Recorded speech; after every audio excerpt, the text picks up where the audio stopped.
साल 2030। दुनिया एक बड़े संकट में थी। देश के बीच तनाव बढ़ चुका था। परमाणु हथियारों की धमकी, साइबर हमले और सीमा पर सेना की तैनाती पूरी दुनिया युद्ध की आग में घिरी थी। पाकिस्तान ने चीन के साथ मिलकर एक बड़ी साजिश रची थी, ऑपरेशन खैबर, जिसका मकसद था भारत के 3 बड़े शहरों को एक साथ तबाह कर देना। भारतीय खुफिया एजेंसी रॉ को इसका पता चला।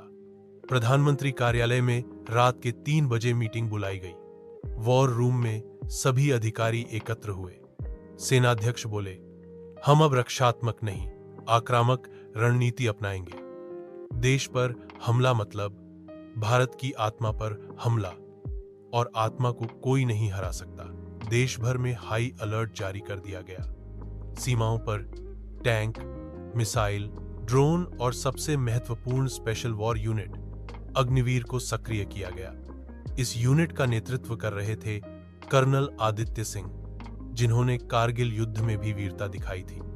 इस बार युद्ध सिर्फ सीमा पर नहीं था, यह युद्ध था जमीन से लेकर आसमान और डिजिटल साइबर सिस्टम तक। चीन ने लद्दाख की ओर से हमला किया और पाकिस्तान ने पंजाब सीमा पर बमबारी शुरू की। 24 घंटे के अंदर भारत के 5 बड़े एयरबेस टारगेट पर आ गए, लेकिन भारतीय सेना ने ऐसा जवाब दिया जो इतिहास में दर्ज हो गया।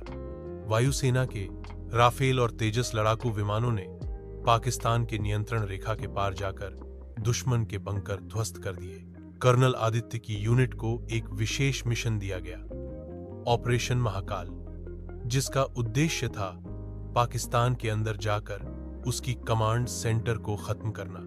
यह मिशन आत्मघाती जैसा था, पर किसी को भी जान की परवाह नहीं थी, क्योंकि यह देश की रक्षा का प्रश्न था। रात के 2:45 बजे कर्नल आदित्य और उनकी टीम ने लॉक पार की।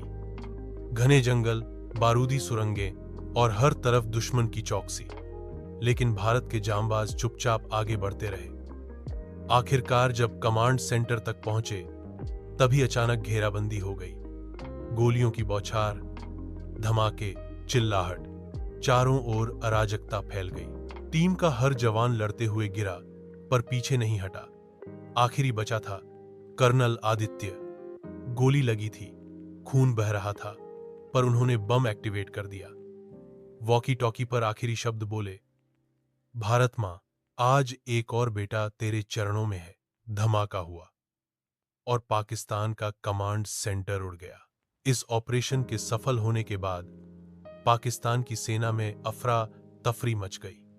भारत ने परमाणु हमले की धमकी को कूटनीति से नाकाम कर दिया। दुनिया भर में भारत के इस ऑपरेशन की सराहना हुई, लेकिन भारत अपने वीरों को खो चुका था। 3 दिन बाद कर्नल आदित्य का पार्थिव शरीर तिरंगे में लिपटकर वापस आया। दिल्ली के इंडिया गेट पर उन्हें अंतिम श्रद्धांजलि दी गई। लाखों लोग सड़कों पर थे।